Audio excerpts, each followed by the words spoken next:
Okay, hello everyone. DFIR Summit just finished, and I'm now here with Richard Davis from 13 Cubed. Thank you so much for joining me. If Absolutely. if we if you didn't know, hopefully you voted for one of us. But if you didn't know, we were both nominated for DFIR Show of the Year at the for the Forensic Forecast Awards and part of the SANS DFIR Summit, and that was just announced. Um, Yeah, Richard, you anything you would like to say before I say who won? I think probably everyone watching saw it, but we'll see. Yeah. No, just happy to be nominated, honestly. We're definitely in good company. Like all the folks who were nominated, just a lot of respect. So It was a happy to be yeah nominated. Yep. really great list, and basically everyone who was nominated, I think you should definitely go check out their stuff. I have a blog post on it. I don't know, Richard, did you do anything I related? didn't. I probably should have, but I didn't. Okay. Yeah. Yeah. Um, so yeah, Heather might join us shortly from Celebrate, and actually, it was the I Beg to Defer or I Beg to DFIR that won this year. They have a really nice podcast talking about a lot of different topics, and I will throw that into the chat so you can see the I Beg to Defer uh, podcast. But before she joins, I want to talk to Richard about 13 Cube. This is really the first time that I've been able to interact with Richard, and I thought this event was a good one to kind of get to know you and get to know your channel a little bit more. So, what can you tell me about 13 Cubed? Well, it started off as just kind of a side project. I just one day decided, hey, I wonder how to do the whole YouTube thing. Let me just record a video, and I think it was like a I don't know, it was like a 2 or 3 minute video about I think it was about a tool I wrote or something many years ago. And I thought, hey, this is kind of fun. It's kind of a creative outlet. So maybe I'll make another one when I get around to it. And then I made another one, and then so on and so forth. And then over the years, just kind of got into the habit. My goal is to do one each month, which I know is not that much compared to a lot of other YouTubers, but man, as you know, doing this, it takes a while to research and script and record and editing. Yeah, it takes a while. So Defer Diva is in the chat, and she said two of my favorite channels. Thank you so much, Defer Diva. yeah, thank you. And Appreciate it. congratulations on your nomination too, by the way. Um, Absolutely. Yeah, so I'll tell a secret. I voted for D for Diva in the Absolutely. anyway. I'm throwing 13 Cubes episode guide in the chat as well. Definitely go check it out. And Alexi is here. Hello. Hello. So okay, so you got started with just interested in YouTube, but then you make really high quality videos. Like whenever I watch them, I'm thinking, man, the stuff I put out is nothing compared to the awesome stuff you're doing. So how did you I guess how did you get into it? Are you just interested in the video editing aspect or like Yeah, yeah. that's exactly how it started out. It was a challenge to learn something new about audio production and video production and how to use various editors. I actually started out with just ScreenFlow, which is screen recording software for the Mac, back in the pre-Apple Silicon days, right? And then when Apple Silicon came along, as good as it is, it kind of killed the whole being able to virtualize x86, x64, Windows, and Linux and whatnot. So kind of switched the entire workflow over to PC at that point, which kind of made sense anyway because 99% of my content is Windows and Linux. Um, so yeah, I just taught myself Premiere Pro after switching from ScreenFlow and Final Cut Pro, and then yeah, I record stuff with OBS and then edit it in Premiere Pro, and then had to teach myself a lot of stuff about audio and choosing the right mics and just all this kind of stuff. So it's fun. I think I had a pretty much the same thing, except I haven't really switched to Windows yet. I'm still hanging on to Linux. Yeah, so I Nice. kind of the same feeling. Brett Shavers and Marcel are also in the chat. Hello, everyone. We kind of got it. Hello. We got everyone. I don't know how this Yeah, happened, but awesome. okay. Um, right. So uh, you got into YouTube because you were just interested in it, video editing, and I think we're just into software and technology in general. But why did you choose digital forensics as the topic? So I think my very first SANS class I ever took actually was 408, right, which became 500.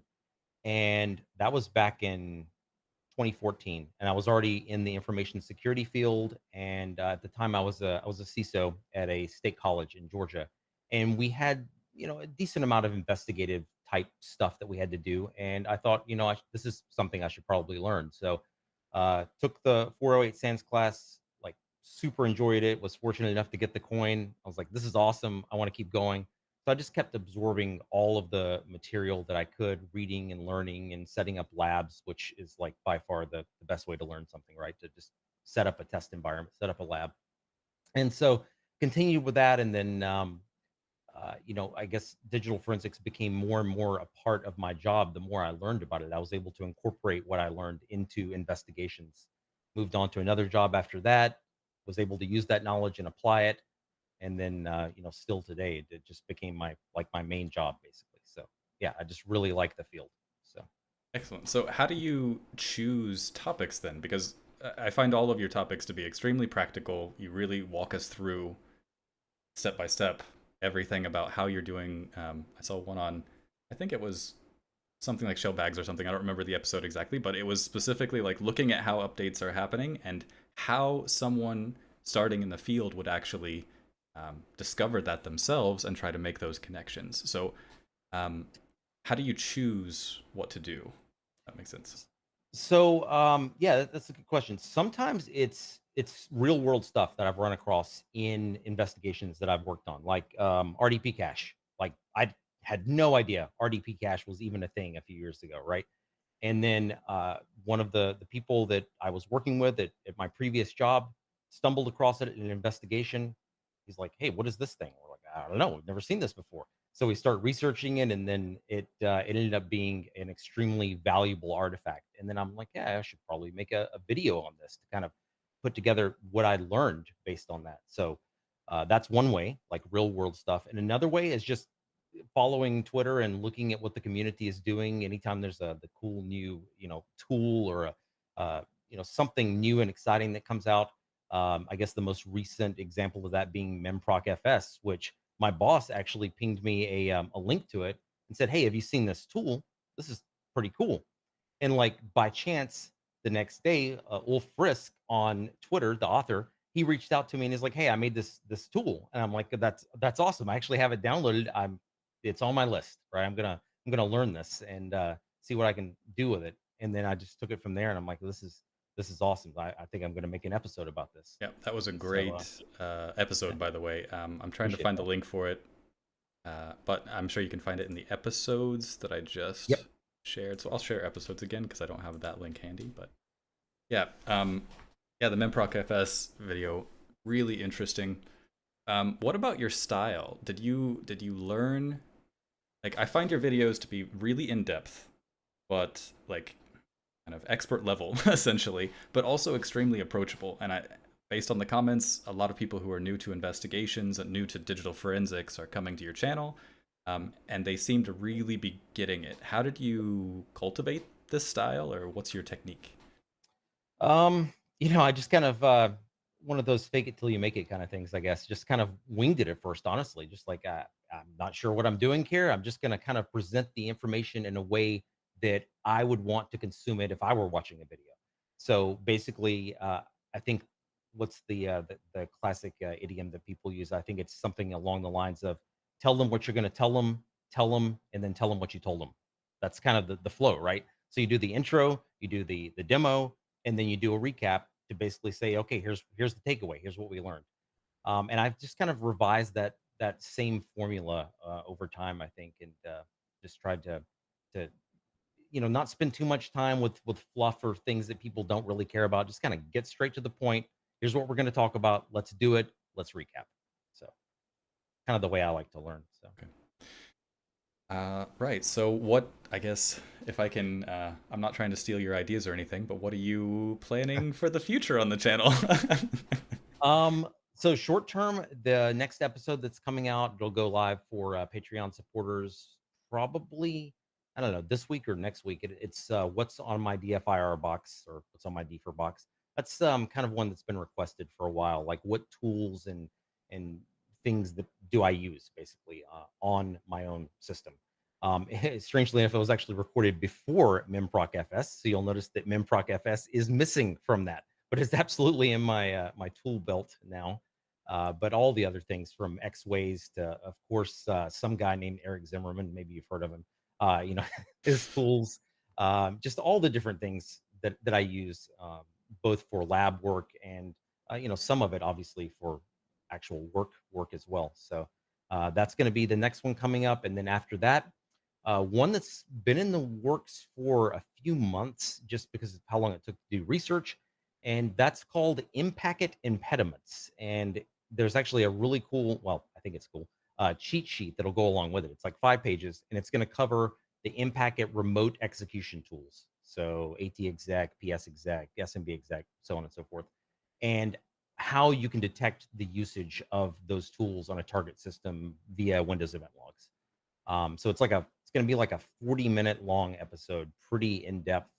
And the cheat sheet kind of summarizes all the stuff that we cover in there. So that'll be probably late September ish for public release.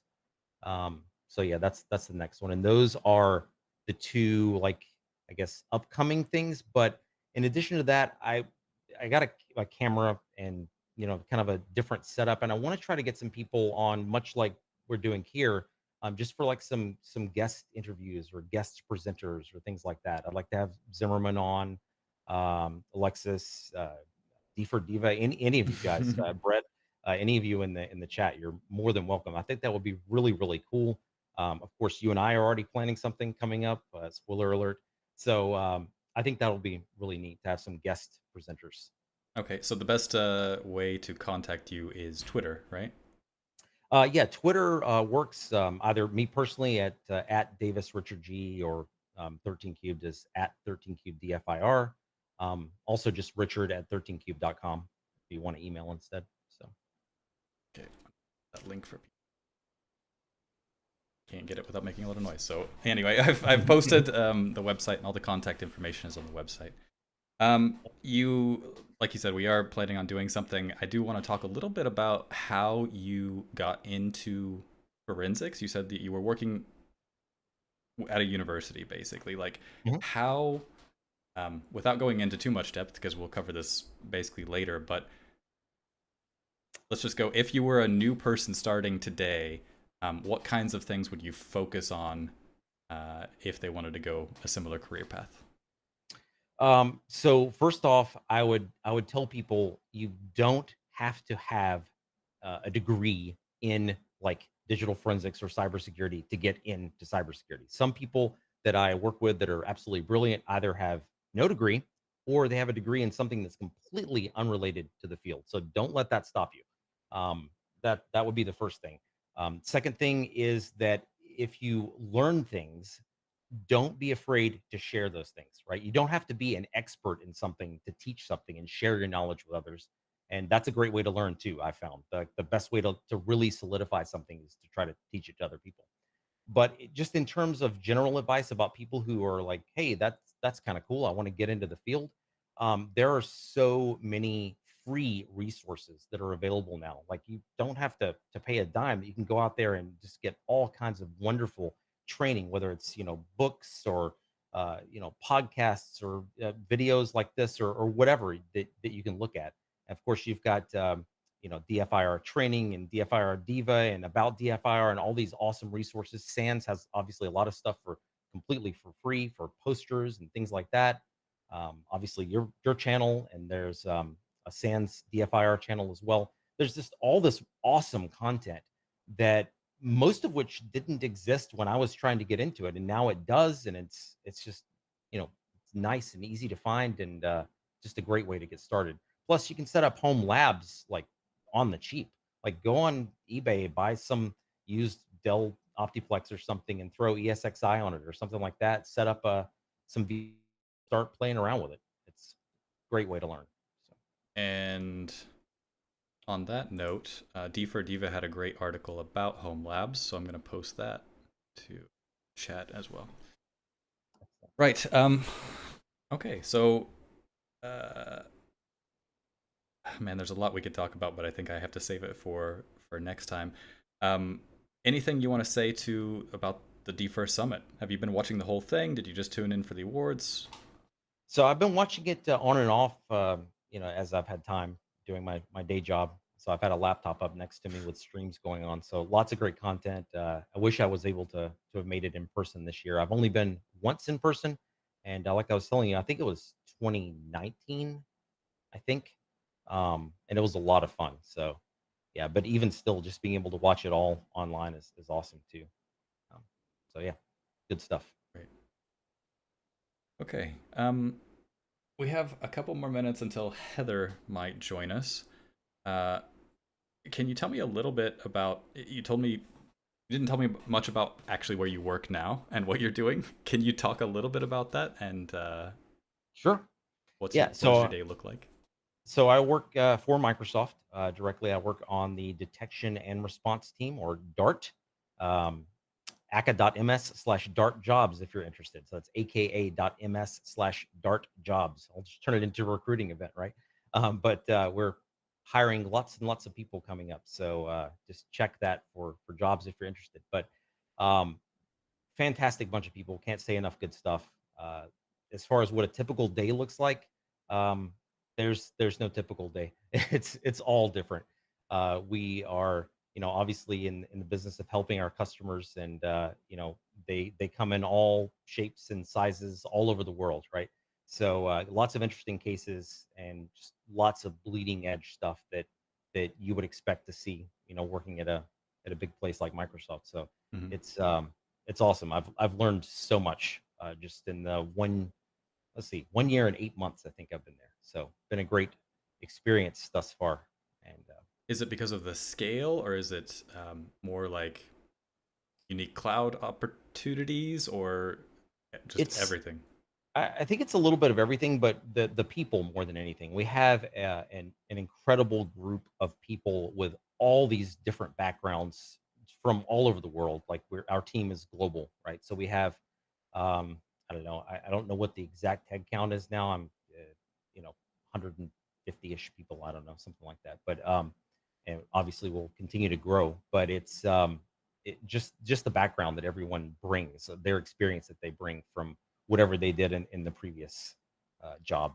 And so, I think the cool thing is if there's a topic that you want to know extremely in depth, whatever that is, like how this particular artifact behaves or how this thing works, there's going to be someone on the team that is a technical expert in that area. At least that's been true so far. Hmm. And it's awesome. So you start developing these go-to people, like, this person's the go-to person for exchange related stuff, or for understanding web shells at a really in-depth level. Go to this person, that kind of thing. So just the collaboration and being able to share and learn from others, I think is great. And how does that work online? I know a lot of people, especially with like work from home and everything, they had trouble. But I mean, you're working at a totally different scale, so obviously you're using these remote tools. Are you able to kind of split off and get the knowledge you need, or do you just throw a question out there and people just answer it, or how does the Yeah, socialization work? it's better than you might think, honestly. We use Teams, obviously, and we have so many Teams channels and chats stood up with various groups and subgroups within our team, and we can generally very quickly just call someone up on a video call or audio call and get them on and say, hey, can you take a look at this really quick? Can you make sure I'm on the right path, or take a look at this weird behavior I'm seeing, something like that. So Mhm. the collaboration works really well. We do obviously still do some on-site work and some travel, but the vast majority of my work is like you said, just sitting out here in this office and working remotely. So yeah, works out really well. Do you bring a lot of the same tools that you're using now into your videos, or like one of the problems I have is that I can't assume that the person watching has access to some professional level cloud service, right? So I want to um, get the knowledge out there to people who have access at the same time and can practice along with me. So, like, do you find a balance with that? Are you just mostly working with offline tools? I think most of the ones I've seen were mostly offline, but um, Yeah, so I should say I'm not the cloud forensics expert by any means, right? But we certainly have people on our team, and that's what they do. They would be able to help with like Office 365 intrusion type things, or uh, they really understand the cloud at a very in-depth and deep level. I can do those investigations, but my bread and butter, so to speak, my expertise would be Windows, dead box forensics, or you know image analysis kind of thing, or triage image analysis, Windows memory forensics, Linux forensics, which, yes, we actually do quite a bit of Linux forensics, even being Microsoft. So yeah, all those things are kind of the world I live in. And as far as the tools, we obviously have some internal tools that we've developed that get deployed out to our customers to collect forensic metadata and bring it back to us so that we can then look and analyze that data. A similar type thing that you might do with like a CAPE type of workflow. And we've used things like X-Ways and just commercial tools, of course, too. Obviously, Zimmerman tools, Memproc FS, all that kind of stuff. Okay. We'll, Interesting. So I almost imagined that it was completely automated. Everything is a cloud instance or something, and then you can just pull it in, clone it as you see fit. And it seems like there's a lot more than what I was thinking even. Yeah, so at a high level, basically, the tools that we have are able to be deployed in our customer environment. They will take that forensic metadata, shoot it up to the cloud, to an Azure database instance that's provisioned for us, and then we can then hunt through that data at scale, and actually be able to go through and look at thousands, tens of thousands, hundreds of thousands of computers at scale, looking for you know whatever it is, right? Pivoting on an IOC or stacking data and finding outliers, any of that kind of typical stuff. And then, using the SANS funnel approach that is taught in 508, where you start at the wide part of the tunnel and then kind of work your way down. We can go all the way to the tip of that funnel, deep diving into disk image analysis and memory forensics, if if the situation warrants that. Obviously, that doesn't scale very well, but we can certainly But you can do still pull that. all that remotely and just Yeah. from detection to dead box acquisition and investigation, Yep. everything's remote now. Excellent. Yep. It's Um, pretty amazing. yeah, But yeah, it's really amazing, it especially works well. coming from police investigation side where we're like, something already happened. We can't get a lot of the data. It sounds glorious. So, Yeah. okay, Good stuff. well, thank you so much. Congratulations on the nomination, and congratulations to everyone in the chat. It seems like a lot of people who are nominated are in the chat too. Brett Shaver with his excellent book also. Absolutely. Have it right over there. Yeah. Yeah, so thank you for joining me, and it was great to finally meet you. And I Same. hope there's more to come for next year, and we can be nominated again. Yes. Here's hoping. Yeah. Okay. Anything you want to leave with? No, just like I said, thanks to everyone watching for nomination, and like I said, just glad to be in the good company that we're in. We have a great community. Yeah. So I mean, thank you for, I guess I should say thank you, not for being, or congratulations for being nominated, but just thank you for making such great content. I mean, I know I've learned a lot from you, so I it's appreciate really that. Thank you. excellent. Same here. Yeah. Same Okay. here. Yeah. All right. So thank you, everyone. This is Richard. I've put in links basically to 13cubed. It's just 13cubed.com. Go check out all his videos. He also has a Patreon where you can support him. And that's his part-time job. So anything you can do to help out will definitely help. Thank you so much, and I will see everyone later. Thanks.